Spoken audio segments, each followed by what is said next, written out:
मैं doctor Saurabh sir से मिली तो उनको मैंने दिखाया अपना कान, तो उन्होंने मुझे बताया कि मेरे कान का पूरा पर्दा फट गया है और फटने के वजह से पूरा जो ये ऊपर की हड्डी है वो पूरा गल रहा है।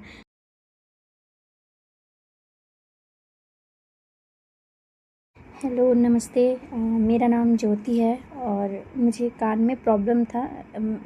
इन्फेक्शन हो गया था, जिस कान में घाव बन गया था, तो उसके वजह से कान में पूरा पस बन गया था। एकदम पीला पीला पस निकलता था, बहुत स्मेल करता था वो, और बहुत ज़्यादा दर्द होता था, खून निकलता था उसके अंदर से। फिर मैंने बहुत सारे डॉक्टर्स को दिखाया, सरकारी हॉस्पिटल में भी दिखाया था। वहाँ डॉक्टर्स दवाई दे देते थे, ठीक हो जाता था। फिर वो दिक्कत दोबारा 6 महीने बाद, 7 महीने बाद दोबारा होने लगता था। उसके बाद मैं डॉक्टर सौरभ सर से मिली तो उनको मैंने दिखाया अपना कान, तो उन्होंने मुझे बताया कि मेरे कान का पूरा पर्दा फट गया है और फटने के वजह से पूरा जो ये ऊपर की हड्डी है वो पूरा गल रहा है। तो गलने की वजह से मुझे ऑपरेशन करना पड़ेगा, पर हड्डी कितना गल रहा है कितना नहीं, उसके लिए सर ने मुझे HRCT करने के लिए बोला था। तो वो HRCT मैंने करवाया तो पता चला कि हड्डी बहुत ज़्यादा गल गया है और बहुत ज़्यादा दिक्कत हो रही है, जिसकी वजह से मुझे ऑपरेशन करना पड़ेगा और कोई दूसरा तरीका नहीं है उसको ठीक करने के लिए। तो फिर मैंने अपने दोस्तों को बताया, अपने घर में बताया, परिवार को। सब लोग मना कर रहे थे ऑपरेशन को कराने से, बहुत डर रहे थे। पूरा सब लोग बोल रहे थे कि ऑपरेशन से ये दिक्कत होता है, वो दिक्कत। मेरे ऑफिस में भैया थे, वो तो बोल रहे थे कि तुम कोमा में चली जाओगी, 6 महीने तक होश नहीं आएगा, 3 महीने ये वो।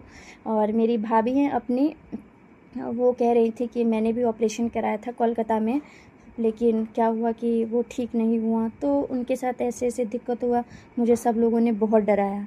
बट फिर मैंने ये सारी बातें डॉक्टर सौरभ से बताया, शेयर किया, उनको बताया कि ऐसे ऐसे बात है, सब मुझे बहुत डर लग रहा है। मैं भी बहुत डरी हुई थी और मेरा बिल्कुल मन नहीं था कि मैं ऑपरेशन करवाऊँ। मैंने उनसे पूछा भी था कि सर कोई और दूसरा तरीका है इसको ठीक करने के लिए, कोई दवाई, कोई इंजेक्शन, कोई मेडिसिन सर, जो आप मुझे बता दीजिए, उससे ठीक हो जाएगा। लेकिन उन्होंने बोला कि ऐसा नहीं हो सकता।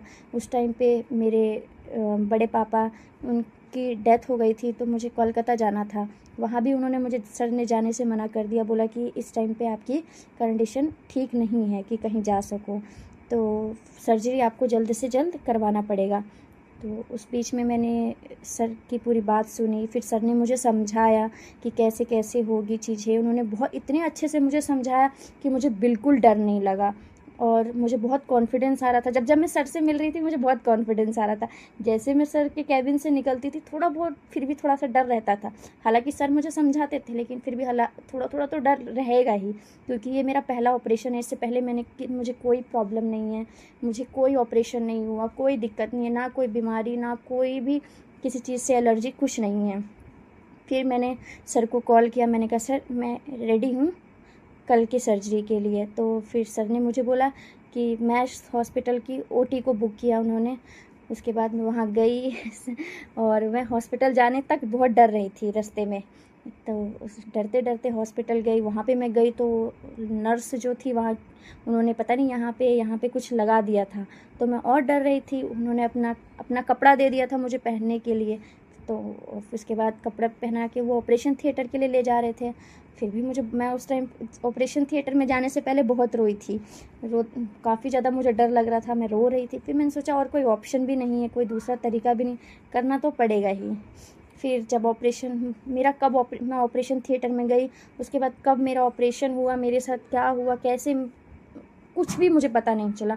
ना मुझे कोई दर्द हुआ, ना मुझे कोई दिक्कत, कुछ भी महसूस नहीं हुआ। ऑपरेशन थिएटर से बाहर निकली, मुझे होश आया, मुझे बिल्कुल नहीं पता चला कि मेरा ऑपरेशन हुआ है, क्या हुआ है।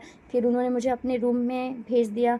अपने रूम में हमने होश आने के बाद इतना, मेरा भाई, 2 भाई थे मेरे, वो लोग भी, हम, फिर टीवी भी था, टीवी वगैरह मैं देख रही थी टाइम टू टाइम। अपना खाने पीने का हर चीज़ हॉस्पिटल से मिल रहा था, तो इतना मज़ा आ रहा था, इतना एंजॉय कर रहे थे हम लोग। मुझे आज की डेट में भी कोई भी देख के ये नहीं बोल सकता कि मेरे कान का ऑपरेशन हुआ। आप खुद देख लीजिए, बिल्कुल नहीं लगता है कि ऑपरेशन हुआ है, ना मुझे कोई कह सकता है मेरा ऑपरेशन हुआ है कान का। बल्कि किसी को मैं बोलती हूँ ना तो किसी को विश्वास भी नहीं होता है कि मेरा ऑपरेशन हुआ है। एंड मेरा जब हॉस्पिटल से डिस्चार्ज करने का टाइम हुआ, सच बताऊँ हॉस्पिटल एक ऐसी चीज़ है जहाँ किसी को रहना नहीं चाहिए, लेकिन वो इतना अच्छा हॉस्पिटल था, वहाँ के स्टाफ इतने अच्छे थे, नर्स इतने अच्छे थे, उन्होंने इतनी अच्छे से देखभाल किया कि मेरा बिल्कुल मन नहीं कर रहा था उस हॉस्पिटल से आने के लिए घर पे।